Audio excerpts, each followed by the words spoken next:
lost connection here, but we got right back on. We're not going to let that stop us today. So we were saying, again, when in doubt, throw it out. When in doubt, throw it out, because we don't want B series or any of that bacteria to cause a problem for you. So that's important. So why is this important more than anything? Well, can these foodborne pathogens kill you? No, not necessarily so, but the symptoms that they produce is what causes the big problem. So we're going to talk about three things here when we're speaking about bacteria and when we're speaking about specifically foodborne pathogens that produce toxin that cause a stomach virus. What we're going to talk about is just three tips that are very important that if you find yourself with the stomach virus, okay? So here are our three tips. Number one, it may not be best for you to just go and take an anti-diarrhea or anti-vomiting. We call it an antiemetic, an anti-diarrhea. And the reason for that is while we know that this particular pathogen that we spoke about, Bacillus cereus, B cereus, that we see associated with rice or with pastas, even though we know that that one won't kill you, there are some foodborne pathogens that are truly toxic. And if your body is having these gastrointestinal symptoms where you're vomiting and you have the runs and your stomach is bubbling, then we want that to get out of you. And from a physician point of view, from a medical point of view, I pay attention to your symptoms. I pay attention to what's going on to have an idea and gauge if this is one of those pathogens. I listen to the story of when you started having your symptoms. That way I can know if this is one of those pathogens that can be deadly. So yes, if you are having gastroenteritis, if you're having that stomach bug, if you have all that going on, I don't want to say automatically, yes, keep on taking that antiemetic, keep on taking that anti-diarrhea, because we want that to come out of you. That's what your body's doing, is trying to get rid of this pathogen, that bad food that you had. So we want that to come out of you.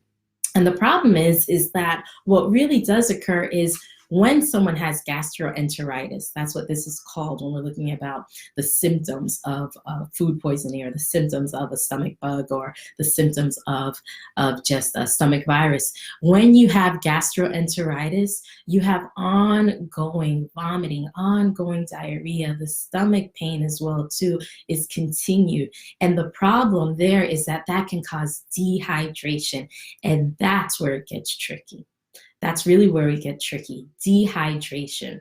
So the symptoms of having the stomach virus, the gastroenteritis, those symptoms are the things that can cause more of a problem with your feeling and the outcome. So while we say a lot of these foodborne pathogens cannot necessarily kill you, it's the symptoms of it ongoing that can cause a problem and that can kill you. So that's why that is important. We spoke about the rice and we spoke about the pasta, but I also want to help you understand, and I just want to throw this in here, that sometimes when food just sits out for long periods of time, that is again enough time for these foodborne pathogens to multiply. One of the most important things I always tell people right around when we're getting ready in the summer, over here it's always the summer because it's South Florida, but it's cookouts. So any of that mayonnaise, any of that dairy in that potato salad, in that macaroni salad, that's so good.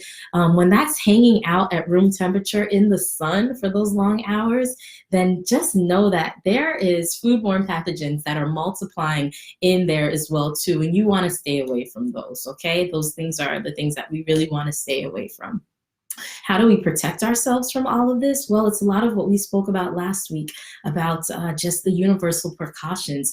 And again, when in doubt, what do we do? When in doubt, we throw it out. When in doubt, we throw it out. Or if you came late to that cookout, don't go for that macaroni salad. Don't go for the potato salad because it's been sitting out all day. And now that means what's in there as well too? A lot of foodborne pathogens that have been multiplied if they are not storing it correctly while it's sitting out. So that's very important. So the number one thing that we said, be careful with the anti-diarrheas and be careful with the antiemetics, because when you are continuing to take those, your body naturally wants to get rid of that pathogen that's in there.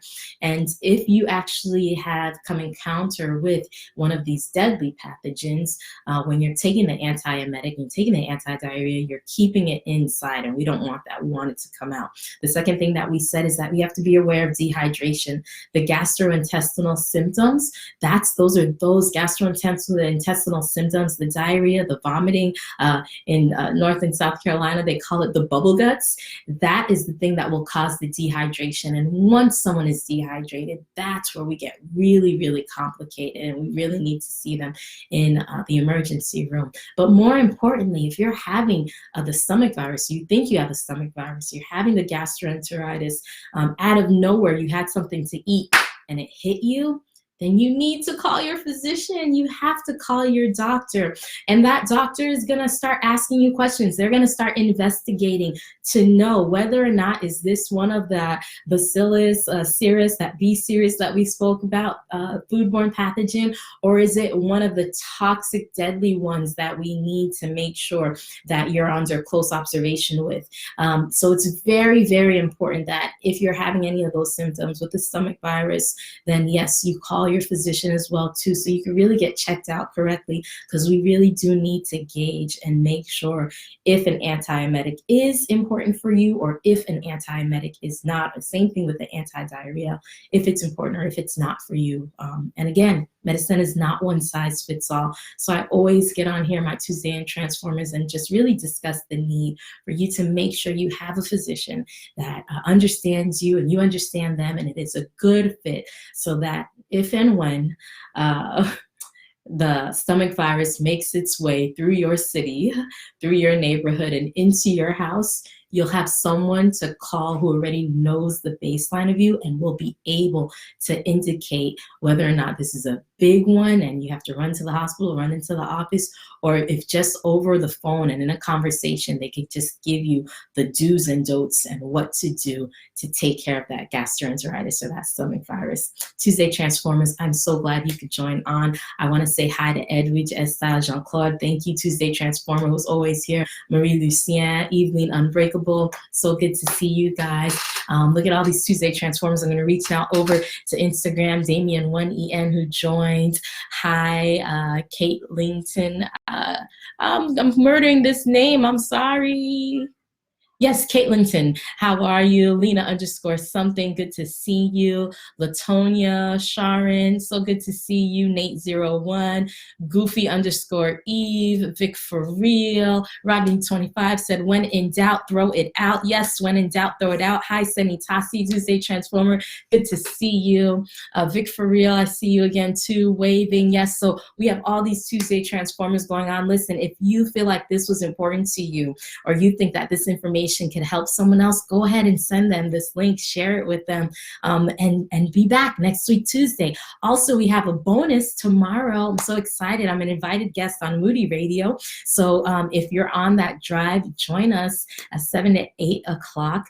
If you're here in Fort Lauderdale, Palm Beach, or Miami, the Tri-County area, that station is 89.3. New friends, Bridget and Eric, and we're going to be discussing something that we touched upon here, but we're going to really just start diving in deep, a little deeper into how pain and grief can disrupt your physical health if it's not addressed appropriately. So be sure to join us tomorrow morning on that drive with Moody Radio. So honored to be a part of that. And once again, guys, make it a good day on purpose. Have a good day today on purpose. Continue to transform your health, and we will see you next week.